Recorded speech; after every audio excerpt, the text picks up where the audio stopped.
oh, I know you never liked this lake before. You've had a rough relationship with it. He was like, yeah, it sucked. And she's like, well, what's your relationship to this body of water now? And Noah looks at her. He's like, I don't know, but I feel like I'm a pretty big fan of the bodies near me right now. Damn! Like, and she's even like, oh, somebody got some game while I was at the car. Hey guys, welcome back to Fright Flicks. This is Mike, and we're doing killer theories for Scream. Let's see, Season 2, Episode 7, Let the Right One In. Okay, and this episode was written by Steve Yockey. He's written other episodes for Scream, and directed by Rodman Flender.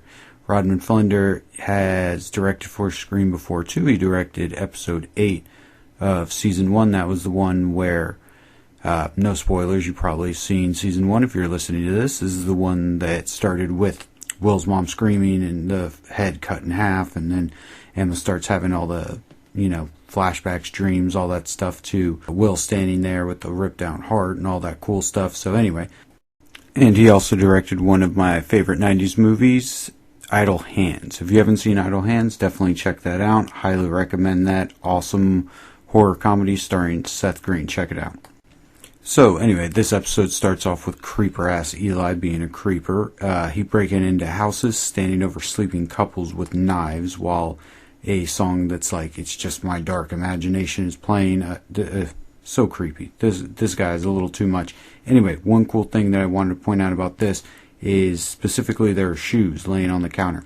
I took a picture and probably have put it on Twitter by this point, that the shoes that he puts on there are these red shoes, whatever, but they look just like the shoes that Jake is wearing when he gets caught in the bear trap. The shoes he's wearing when he gets caught in the bear trap are blue. These are red, but I'm just thinking, how cool would it be if he snuck into Jake's parents' house? We don't know what Jake's parents look like, so could very well be Jake's house. I think that would be pretty cool, a little bit more creepy than just watching Eli. Ugh. So then it's like, scream, boom. And then we go to the sheriff. Shows up at Emma's house. He asks her to see the computer. Not really much to this scene other than her and her mom not communicating ever again. And this is just endless with this show. But anyway, it's like, oh, and then we found out about this and that, and we think somebody's stalking Emma, and then the incident at the fairgrounds, and the mom's like, oh my god, what incident? And Emma's like, I didn't want to tell you because I didn't want to worry you. I fucking hate this. I'm just going to skip past this. Nobody cares anymore. Anyway, and so cut straight to Noah and Audrey in bed. Awesome. Not what you think, unfortunately. They just had a sleepover because they're like buddies and pals and stuff like that. Noah tells Audrey, he's like, you need to tell Emma what you told me last night about the whole I brought Piper. And she's like, no, I don't want to tell her. And he's like, yeah, you should tell her. And she's like, no, I don't want to tell her. So anyway, cut to, they go to the coffee house. Eli now works there. We saw him getting the job application. This episode, we actually see him working there. Anyway, blah, blah, blah. Noah sees that Zoe's there. It just so happens that Zoe's there creeping around. They're hanging out. They're talking. She's like, oh, we should do a study session or whatever, blah, blah, blah. Audrey comes up and she's like, hey, Zoe. And Zoe just gives her a stank-ass look. Ooh, boy, she gives her a stank-ass look. But one thing I do want to point out, if you're going to rewatch these episodes, just look in the background during that scene when the two of them are talking. Look behind Zoe and just check out, for all you Harry Potter fans out there, a teenage-looking Severus Snape sitting behind Zoe. I saw him. I was like, oh, look, it's hipster teenager Severus Snape. I don't know. Just a thing for you Harry Potter fans. Big fan myself. Anyway, so then we cut to this stupid ass scene where basically stank ass Emma goes over to give Kieran a bunch of shit. And Kieran's just, being awesome, being Kieran, and he's working on his car, and he's looking out for his girlfriend, and he having to deal with his creeper sneaking into the house's cousin, and he has to deal with his trashy trying to have sex with the mayor and burning houses down, ironing people's hands grandmother. He's just trying to be a good guy. He's trying to be a nice guy. Like I said, fixing his car. And Emma comes up, not on her way to work, by the way. So she comes over, she's like, I'm not going to go to work right now. I'm going to make Eli work my shift, and I'm going to go over and I'm going to bitch at Kieran. So anyway, she goes over and she bitches at Kieran, and she's like, why did you tell all the sheriff all this stuff I told you not to tell the sheriff? And Kieran basically takes the words, right out of my mouth. He was like, because you would have told me not to, and this is totally what I would have said to her, stank ass too. Be like, I would rather have you, well, I wouldn't say this to her because I would rather have her dead, but, you know, if it was my girlfriend and shit, I'd be like, I'd rather have you alive and mad at me than dead. And she's just basically like, she doesn't take that as a nice thing at all. She's like, you're a dick and don't tell the sheriff about creepy things that I'm doing and I might be crazy and killing people and da-da-da-da-da. And he's just like, he just shuts her down. He's like, it's for your own good. And then in pure, oh God, pure Emma fashion, she's like, well then why do I feel so betrayed? Okay, I'm not one of those people. I don't talk out loud when I watch stuff. I barely laugh out loud when I watch stuff. I literally, totally alone. I'm just sitting here all alone. She says that. She says, why do I feel so betrayed, Kieran? And I literally was like, fuck you. I said that out loud. I was like, fuck you, Emma. So this show has literally made me start sitting by myself in rooms yelling, fuck you, Emma, to computer screens. I'm just saying. Emma sucks and Kieran's awesome, so let's move on. In fact, let's move on to something awesome, which is Brooke shows up at the grindhouse looking for Emma. Of course, Emma's stank ass isn't at work because she's off yelling at somebody or not telling her mom something or getting accused of being crazy and saying that she's not crazy. Anyway, Emma's not at work. Brooke shows up looking for her because Brooke is so cute and so awesome, and she's, you know, feeling bad about, you know, torturing basically an innocent, I don't know. Anyway, we'll get back to that. She basically feels bad about torturing an innocent man, fair enough. And she gets there and she finds Audrey because Audrey doesn't have any friends anymore either because she let Noah have his fun. Anyway, so she shows up, the two of them start talking and just please, more of this. I love this. Brooke and Audrey make an awesome pairing. The other pairing that I would only like to see more than that would probably be Kieran and Noah. Like, seriously, why have there not been any scenes where the two of them are together? Yes, I know in episode 5 they were together for like 2 seconds going to get to the lockers and then they get separated. Please put Noah and Kieran together. That would be an awesome team. Anyway, Brooke and Audrey, still pretty damn awesome. Always enjoy them together. Most of this episode was, well, half of this episode was those two together, so that was all good. So then cut to the sheriff shows up at the farmhouse because, you know, Daisy ratted Emma out about the farmhouse, blah, blah, blah, blah, blah, which he should have done. Who cares? Anyway, so the sheriff finally shows up at the farmhouse. From the scene earlier, we get the idea that the sheriff knows about this farmhouse because she's like, oh, it's on Pike Creek Road, and they exchange facial expressions and shit. Anyway, so he shows up with his deputy, his little sidekick, and they go into the place. He finds a picture like underneath this ratty old chair and picks it up, and it's a baby Emma. Well, I guess it's about a 4-year-old Emma, not chunky, by the way. Anyway, so he finds this, and she's being held by like this guy in like all black, and his face is scratched out, and it's really like creepy, and it's like, rrr, and he hides it from his deputy. So I'm like, oh shit, what's going on here? So he hides it from his deputy. He tells his deputy, hey man, go fuck off. I mean, go call the station and tell them that we're on our way back. The deputy's like, okay, no problem. Leaves. Sheriff Acosta gets right on the phone. He's like, hey, somebody, we have a bigger problem than we thought we did. And I was like, oh shit, who's he calling? Oh my god. As it turns out, we find out later he was calling Daisy. But we'll get to that scene a little bit later. Anyway, cut to stank-ass Emma finally shows up at work after hours and hours, and there's this huge line. And Eli basically is just like, oh my god, we've been so busy, and then steps out of line and makes the poor girl who worked behind that counter deal with everything, and him and Emma go and have some drama in the back office, of course. Anyway, so basically the whole scene involves him talking crap about Kieran and giving her all this sad backstory about poor Kieran, and I do agree, poor Kieran, he says, oh, his stepfather and his mom died in a car accident, which, it's like, I didn't necessarily forget about that. That's a very, very big part of Kieran's backstory. So he's like, yeah, he got into a fight with his stepdad right before they had their crash, pom, pom, pom. Anyway, so he's like, yeah, Kieran lost his parents, and he's felt really bad about, having the fight with his stepdad before, he cut the brakes and, on the car. Anyway, he doesn't actually say that, but he's lost a lot of people, and he lost his dad, and he doesn't want to lose you. This all makes sense. Emma's still like, me. I don't like him. Me. He my boyfriend. Me. So anyway, she's being fucking Emma. So I guess they finally get back to work. I don't think we ever see that happen. They probably stay in the back room for the rest of the episode and just, talk bad about everybody who's nice to them. Anyway, so the cool thing is then we cut to some really good stuff, which is Zoe and Noah at the lake. Some of this stuff is some of the best stuff of the episode, and I'm really happy about this, and I'm really starting to like Zoe. That's unfortunate because I'll get to that in a little bit. But anyway, so Zoe takes him to the lake. She's like, oh, I know you don't like this lake or whatever, but I like to come here and think. And she's like, oh, it's so weird that I was away for all the Piper killings. I'm like, oh yeah, that's real weird there, Zoe. Convenient. Anyway, she's like, oh, I was in this space program, and it was so much fun, blah, blah, blah. And Noah basically is like, oh, really? Well, I apply to that program all the time, every single year, and it takes place in June, and you were gone in October, so you're a liar. Gotcha, bitch. And she's just like, this look on her face, she's like, oh, shit. Okay, yes, I lied. And I don't really hold that against her. I mean, she very well could be the killer. But still, she's adorable, and she's a much better character than, let's say, off the top of my head, Eli or Emma. So anyway, killer or not, I like her. So she gets out of the car, and they have this nice moment where she says, and I quote, there was this moment last fall when I realized school was all I had. I wasn't a part of anything. It was pretty lonely, crushing loneliness. One night, I did something stupid. It resulted in my mom hiring a therapist, and I skipped school for a month. Now, okay, she also says something. I went back and rewatched most of the episodes. I'm going to try and do a mid-season review. I tried to do it last week and ran out of time, so I'm going to try and maybe do it this week. Don't hold me to it. Anyway, so I went back and I was looking at season 1, all this kind of stuff, and this is the thing about Zoe.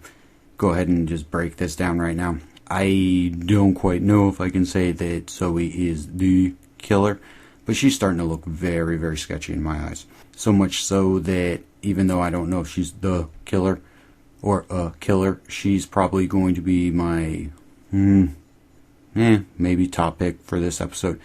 Because, one, she's mentioned in the very first episode of the very first, season, like episode 1 of Scream 1. She is mentioned by Riley. She's like, well, I sent the video to Zoe and blah, blah, blah. So she has been set up. She's been set up from the beginning, and that's something that they would like as writers. Anyway, so she's been set up from the beginning. She wasn't around, blah, blah, blah, blah, blah. The other thing about her is that like I said, I went back and watched, is episode 1 of this season. So she's talking to Emma in the hallway. Emma's like, hey, can you be my tutor? And she's like, oh, God, I don't want to have to spend any more time with you, Emma. Ugh. But anyway, she's like, yeah, I'll be your tutor. Anyway, and so what she says to her at that point, and I think I might have to pull up my notes for this, but where is it? Anyway, she says, and she brings up a lot of stuff in the first episode, and she says, let me see, where is it, damn it? Oh, son of a bitch. Okay, anyway, I found it. So basically, it was in episode 2 of this season. That's why I had trouble finding it in my notes. Anyway, in episode 1, she basically works herself back in with Emma. She's like, oh, hey, Emma, and sits next to her, and then starts with flirting and all this stuff with Noah. So she's working her way. You got to look for a character who works her way in with everybody. You know what I mean? And a lot of people are separated into factions, stuff like that. But Zoe is connected to Emma because of, basically this whole tutoring thing. But at the same time, she's the one who tells Emma in the very first episode of this season, she tells her that, paradoxical sleep and hypogene theory or something. Again, I have to consult my notes. Yeah, hypogene theory and paradoxical sleep and phantasmagoria or something like that. Anyway, so she's the one who basically sets up the theme for this season, which the writers are trying to do, which is a big red herring that Emma's crazy and she's imagining all this, which is, of course, the big theory. But anyway, I don't believe that's true. So I think the killers are putting that in her head and going to use that to try and frame her. Who's the person who puts that into her head? Zoe. Zoe is saying that, like, phantasma, which is having a fantastic or deceptive appearance as something in a dream or created by the imagination. Natch. Paradoxical sleep is the reoccurring sleep state during which dreams occur, a state of rapid eye movement during sleep. Anyway, it's between sleep and awake. And the hypogene theory, which is a mental phenomenon that occurs during this threshold of consciousness phase during lucid thought, lucid dreaming causes hallucinations and sleep paralysis. Anyway, so she's the one who sets all that stuff up theme-wise, and is the one who actually says it to Emma. So she's supposed to start tutoring Emma, right? Okay, so cut to episode 2 of this season, where she's standing at the lockers, waiting for Emma to come back. Emma's like, oh my god, I'm sorry, I'm a terrible person, and I was probably cheating on my boyfriend or bitching at somebody or not telling somebody something, and I missed our meeting. And she's like, no, it's okay, we'll just not ever do it. She says to her, she's like, look, a while back I was going through some painful stuff and I kind of lost my way. Now that could be what she's talking about in this episode, but also remember in this episode, and I'll go back and reread what she said, but basically she never actually says what happened. She leads you to believe that she almost killed herself and then her mom got her psychiatrist. She never actually says any of that. She says she went through some painful stuff. I kind of lost my way. Emma's like, oh, well, how did you get through it? And she says, you find someone smart and you pay attention. Okay, now think about that. You find someone smart and you pay attention. So she went and found herself a tutor. Get it? Emma. She was going to be Emma's tutor. She has a tutor of her own. Someone smart and you pay attention. Could that have been Piper? Could that have been the other person who was helping out type thing? I don't know, but I think that might be where it's heading, truthfully. And Emma's like, wow, I always used to think you were smarter than me. And Zoe looks at her and she's like, this is all still episode 2, by the way. And she's like, yeah, I used to think you were smarter than me too. Boom, shut her down, bitch. Anyway, so I'm really starting to think that, yeah, Zoe just might be the killer. So she's worked her way in with Noah. She's kind of staying away from Audrey, and you think it's because she has a thing with Noah, doesn't like the whole Audrey thing, but at the same time, it would make sense that she's Audrey's stalker. She's also doing the Lady of the Lake pageant thing with Brooke, and forming a relationship with Brooke. And the writers are forming a relationship with her because she's also part of the Lady of the Lake pageant. Anyway, so really think there could be something up with Zoe. Plus, in the ayahuasca scene, we didn't see her take the shot. Yeah, if you're a supporter of Zoe, I might have just jumped on the bandwagon with you. There's quite a bit of information that points to her. So, anyway, let me get back to this episode, and like I said, I'll go through some of the other stuff I have for the other stuff a little bit later on. So, back to what she's saying. So she's like, okay, I wasn't here during the whole Piper thing. There was a moment last fall. Okay, when I realized school was all I had. I wasn't a part of anything. Crushing loneliness. So she was looking to be a part of a group. Or at least one other person type thing, Wonder what she found to fill that void. Anyway, one night I did something stupid. That's all she says. She doesn't say she tried to kill herself or anything. One night I did something stupid. This resulted in my mom getting me a therapist, and I skipped school for a month. Now, that doesn't mean she went to any kind of psychiatrist thing or whatever. It just means she skipped school for a whole month. To do what? I don't know. Maybe run around killing people in bowling alleys and stuff. But anyway, so then she takes Noah around to the back of the car and she's like, I have to confess one more thing. I brought you here for a date. Natch. Anyway, Noah's like, wow, is this all an elaborate ruse? And she just looks at him and she's like, I feel like you already knew that. I don't know. It all seems pretty damn slick. And it all makes me think, yep, it is pointing to Zoe. But anyway, we'll get into that a little bit, I'm sure, more throughout this week and probably have a better answer to all that by the next episode. So, moving on. So, we move on to more awesomeness with Brooke and Audrey. They go to the hotel looking to unhook Branson and beat him up or something. I don't know, take him. Anyway, so they open the door. Branson's gone. Boom, boom, boom.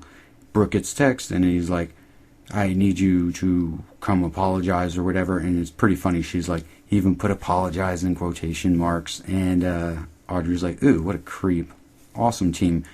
Anyway, he's like, okay, meet me at the school. They leave, and it shows a video camera live streaming. The last time we saw a video camera like that live streaming, it was attached to Aaron. Aaron is his name as best I can figure, but I'll go into that in the... I'll go into it here. So the two pranksters at the beginning, the guy who got stabbed. Now, if that is Haley's boyfriend, which Haley wasn't in this episode, neither was Gustav, I know this. Haley gets chased down by Audrey. That becomes pivotal later in this video. Anyway, so she gets chased down by Audrey, and she was like, I just texted my boyfriend. And the name at the top of the phone is Aaron. We could assume that her boyfriend is the one that Audrey stabbed with the ice pick at the beginning. So the pranksters are Haley and Aaron. Still very well, very, very, very well could end up being the killers. That's a big theory that I like. The point of all of this. Oh, right, the video camera. So the video camera, same kind that was in the storage shed, same kind that was looking over Jake, same kind here, all live streaming. It's like, and people would say, oh, that's obvious. Like, is it? Is it really? They were live streaming, so somebody now knows that they were in this hotel room. We cut back to the lake, and now Noah and Zoe still by the lake, and best part is Zoe's like, oh, I know you never liked this lake before. You've had a rough relationship with it. He was like, yeah, it sucked. And she's like, well, what's your relationship to this body of water now? And Noah looks at her. He's like, I don't know, but I feel like I'm a pretty big fan of the bodies near me right now. Damn! Like, and she's even like, oh, somebody got some game while I was at the car. Anyway, so, yeah, of course. Guess what happens next? They kiss, and then guess what happens after that? But we'll get to that in a second. But, oh, damn. And then it cuts to some lame bullshit. To balance out how good that scene was, now we get some lame bullshit, which is Lang cornering Emma at the coffee shop. Emma's, I guess, finally doing some work, and she's like, oh, I'm sorry I locked you in the room, Emma. I thought you had PSD and blah, blah, blah, blah, this, that, the other, yeah. Okay, well, I'm going to go away now, and I'm going to be alone in a creepy school all by myself grading papers. If you want to stop by, Emma, who might be the killer, let me tell you where I'm going to be. And creeper-ass Eli, can you overhear me right now too? Okay, great. So, if either of you two for any reason want to dress up as serial killers and come kill me, you know where I'll be right now. So anyway, she fucks off. And Eli starts like hitting on Emma, and I hated this scene so fucking much. Oh my god, I hated this scene so much. He's like, oh, you should come have dinner with me. And she's like, I don't want to have dinner with anybody. I don't trust anybody, and everybody's trying to deceive me, and I'm a terrible character. And he's like, come on, baby.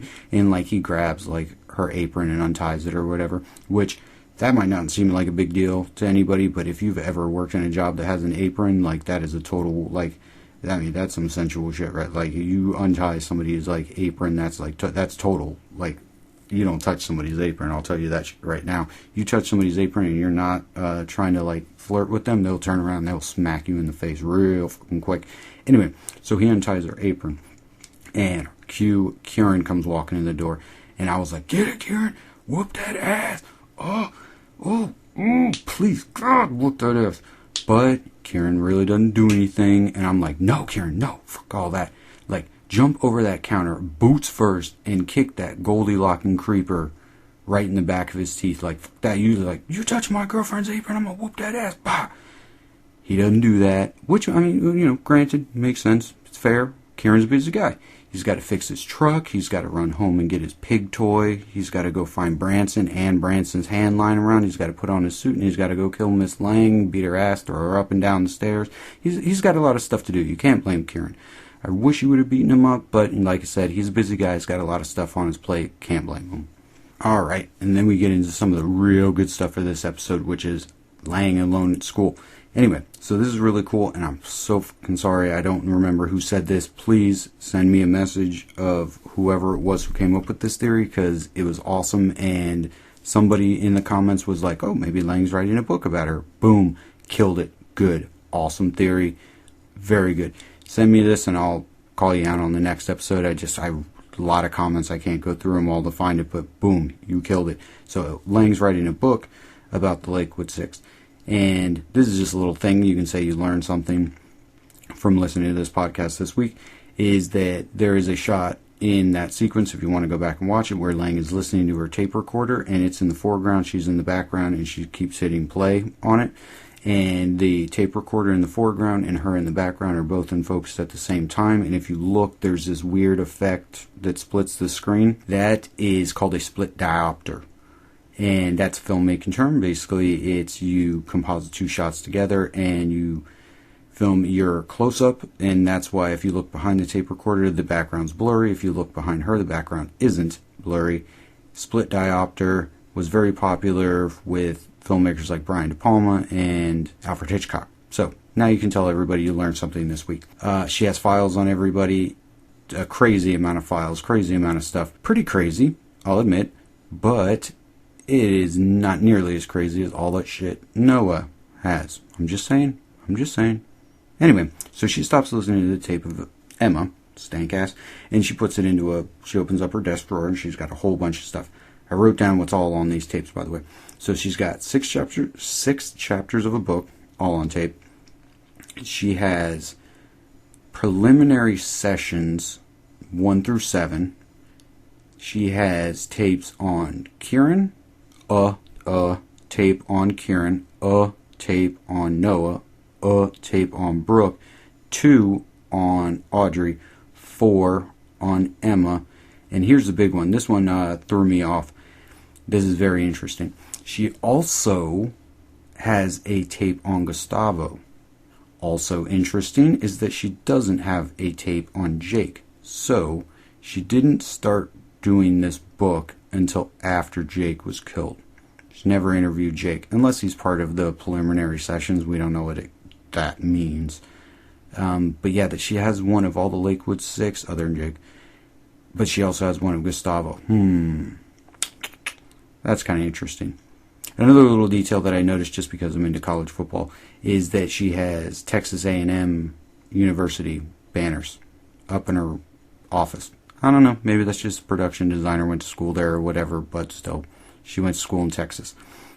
So anyway, we cut back to Noah and Zoe at the beach, part 2. And the only reason I want to point this part out because it just basically is a segue to something else. But Noah's like, hey, baby. So this was a lot of fun, wasn't it? My parents are going to be out of town tonight. Why don't you come over? I point this out for 2 reasons. One, Noah's a pimp. But more importantly is like no one hardly ever mentions his parents. It's been a big thing with me that it's like we've met other people's parents. Usually they're big parts of the show. But if nothing else, people talk about their parents. Noah's really never even talked about his parents before. In episode 1, he mentioned that his mom put his picture in the newspaper or whatever. He mentions that to Riley at the party. But he never really talked about his parents ever since then. He talks about his parents like, multiple times. Well, he talks about him at least twice here, and then later he's like, my mom had some kind of brandy, and I shouldn't mention my mom, but I'm going to go get the brandy. So anyway, I just wanted to point that out. He finally mentioned his fucking parents again. So anyway, we cut right to probably the fucking best scene ever. This was some Coen Brothers stuff, because this scene shouldn't have been in there, and this show usually doesn't have awesome scenes like this. But it cuts straight to Noah buying condoms, which was great. Just because he was so lost. Like, he's all by himself. Like, he doesn't know what the fuck he's doing. And this old-ass black lady comes up to him, which she has a name tag. Which I only think is kind of strange, because why bother to give her a name and make sure that you can see it? So I bet you this becomes important later, but maybe not. Anyway, her name is Beatrice. So, Beatrice, old-ass black lady, who, by the way, little segue, I have to stop and say this real quick, because I love this actress. Her name is Carol Sutton. She's been in Scream Queens, True Detective. True Detective, she was like in the second to last episode. She was that crazy black lady who they go and he's like, Matthew McConaughey's like, hey baby, you ever seen this picture before? And she's like, you know, Carcosa. Like, she's fucking scary in that scene. Like, she's all like talking crazy, and then all of a sudden she's like, he's the eater of time. There's something after death. Like, I love her. And then she's also in 21 Jump Street. She plays like the principal who's like, boy, you lucky to even be graduating to Channing Tatum at the beginning. Anyway, she's a local Louisiana actress, which is where all these shows are filmed. Just want to shout out to her, Carol Sutton. If I didn't already like her, now the True Detective scene is still the best thing she's done, but this has got to be second to it.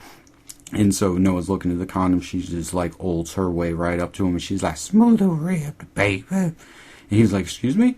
I don't know." She's like, "You buying condoms? I know it. It's fine, sugar." And he's like, "No. I'm just buying shampoo." And she's like, "It's better to be safe than sorry, baby. But between us, there's no difference." And I assume that she's talking about smoother, It's funny. It is funny. I have to say that is real funny to me, but I don't like thinking about it. But anyway, she's like, so funny. She's like, "Well, let's narrow it down. Are you a big boy?" Sucker.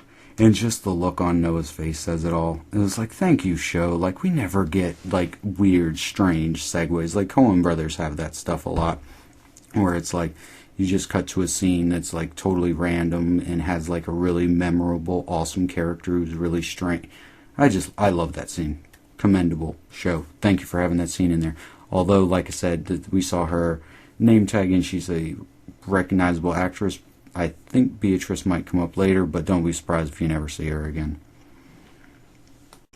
Anyway, cut to Brooke and Audrey in Audrey's house, and Brooke's getting ready. They're both getting ready to go meet Branson. And one really cool part is that Brooke's putting on lipstick, and Audrey's like, "Why the fuck are you putting on lipstick right now for this asshole?" And she's like, "This isn't lipstick. This is war paint." I'm like, "Yeah, get some, Brooke." Like, Brooke can do no wrong, basically, anymore. After she went buck wild with scissors and was, like, stabbing shit and, like, hooking Noah up with Killer Zoe and all this kind of... Like, she can do no wrong. I fucking love Brooke. Anyway, so she says, "If I learned anything from my dad, it's the longer you lie, the worse it gets." This makes Audrey have, like, a moment of clarity.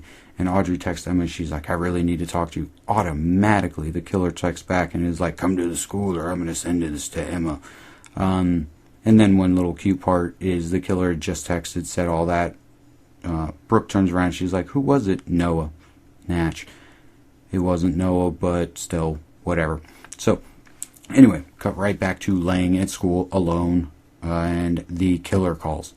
And if we didn't already know, they say it in the episode where she's with Noah and she's with Emma in the coffee house. But anyway, her name is Kristen Lang.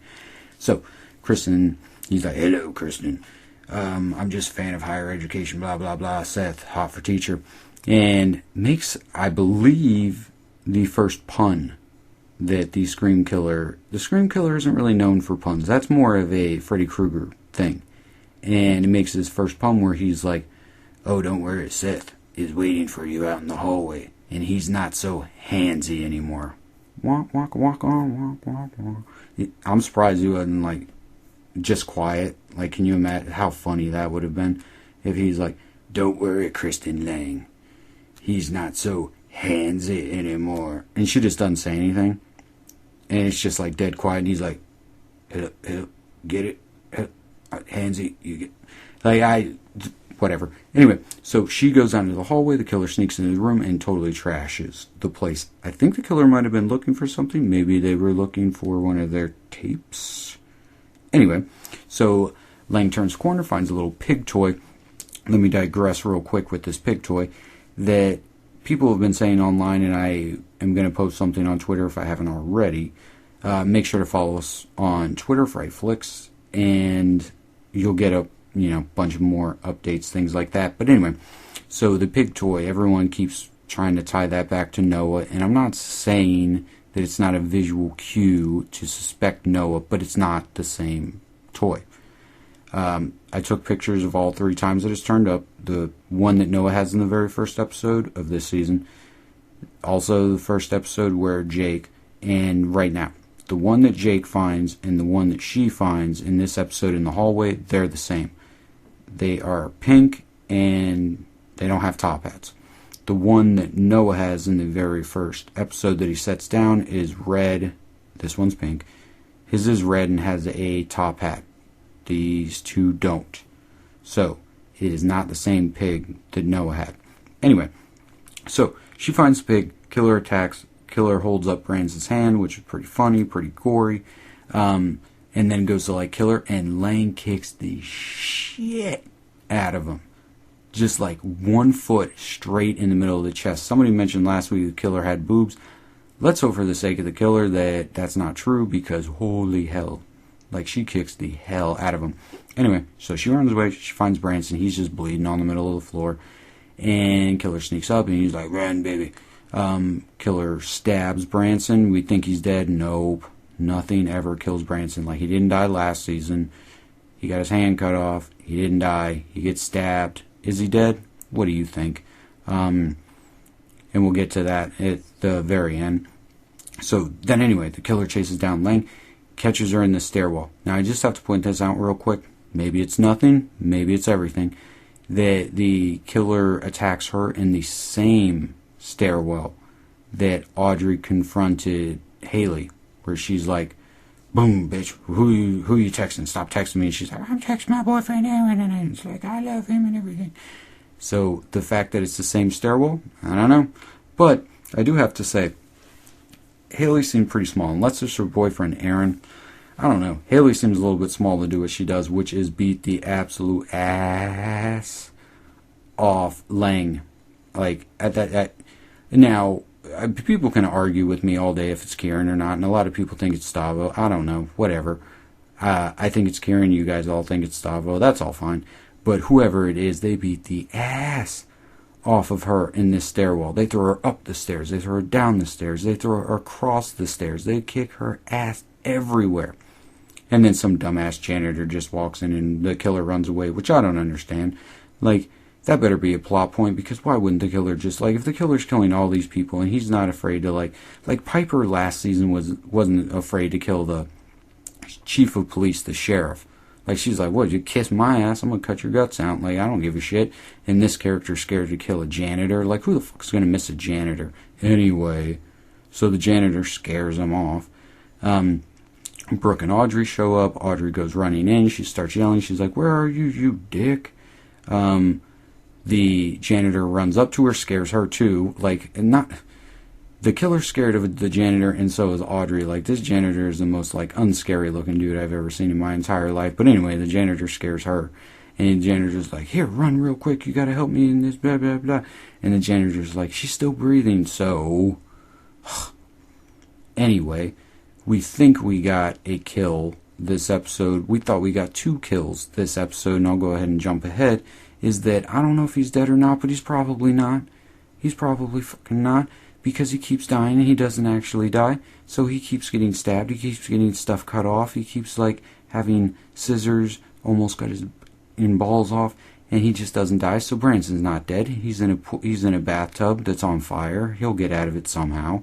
Anyway, so Lang's not dead either. So we thought we got some kills this week. And I'm not complaining. I don't mind the kills if the episodes are as good as these.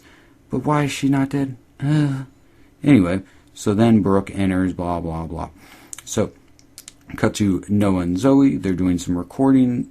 Zoe's like, hey, do you have alcoholic beverages? He's like, yeah, my mom drinks some kind of stupid-ass brandy. So he leaves. She sees Audrey's sound file. She takes it and she emails it to herself. So now Zoe not only... Whatever. Zoe's got that sound file from the last episode. Again, Zoe just very well might be the killer. Which is really cool. And, so then we cut to Eli and Emma. Oh, God, I fucking hate them. Sneaking around. They go past the places where Jake was kidnapped from. Like, just, whatever. Anyway, skip past them and go to the couple that everybody really cares about seeing, which is Noah and Zoe. So cut to them, and they're getting down. Like, the parents aren't home. They've drank some of that brandy, I guess. I don't know. But they're getting down. And Noah's like, I just need you to know that I've never actually done this before. And this is something she says that might have made me pause. She's like, don't worry, you're in good hands. I don't know, but I might have been that kind of dude who was like, wait, what the fuck is that supposed to mean? Anyway, he doesn't care. And he just lets it keep on going. So Noah is just about to get him some from probably a killer. And Audrey comes in and ruins it. I'm like, fucking Audrey, you cock. It's bi-curious and the virgin, and you're keeping it that way. But anyway, and she's like, Zoe's like, oh, I should leave. And Noah's like, no, fuck that. He's like, you stay, Audrey, you go. And no, Audrey doesn't even say anything. Audrey just stands there. And Zoe's like, all right, well, Fortress of Solitude, some kind of geek reference. And then she leaves. And then this is one of my favorite parts of the episode is like they will both watch her leave. She turns back to Audrey turns back to Noah. Noah sits up and just puts a pillow into his lap. So funny, that fucking killed me. Anyway, so after that awesomeness, we cut back to Eli and Emma. Just God. Anyway, so they sneak into this model house and blah blah blah, and he tells her that he's going around Goldilocking and blah blah blah. Who cares? Why don't they just die already? So it cuts to the bathroom of this model house, and we see that Eddie and Branson are in the tub. Bum, bum, bum.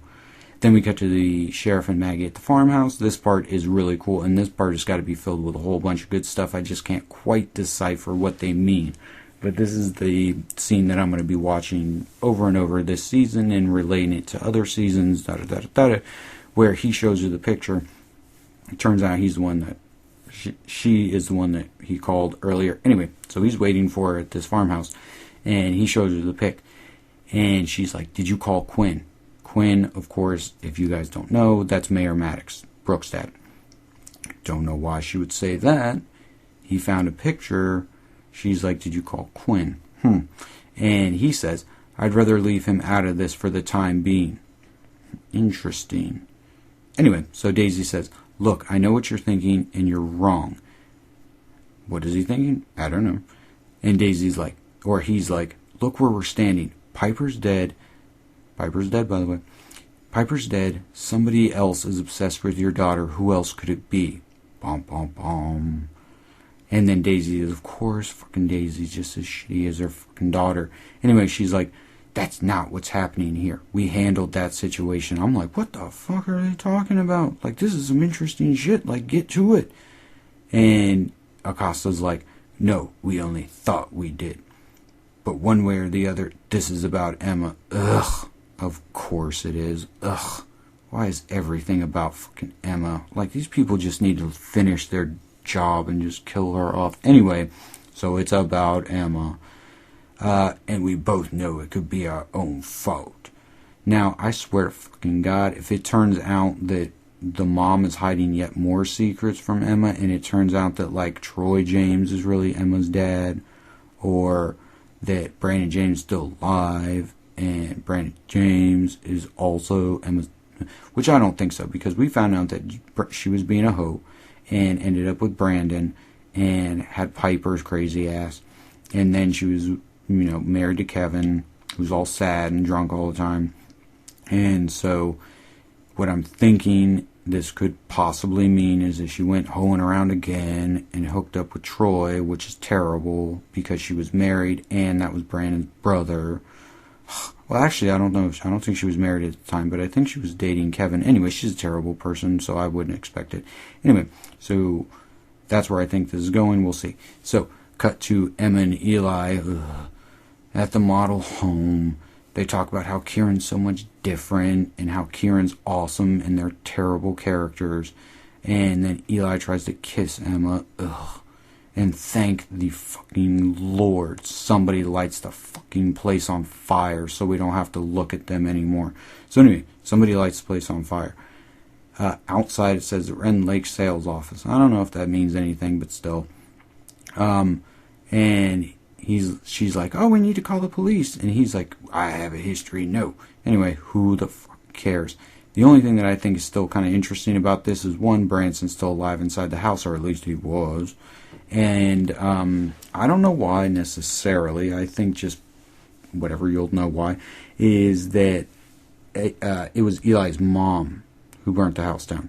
Now, a lot of people would probably say that it was Gustav or Kieran, and very well could be, but I think that it was Eli's mom.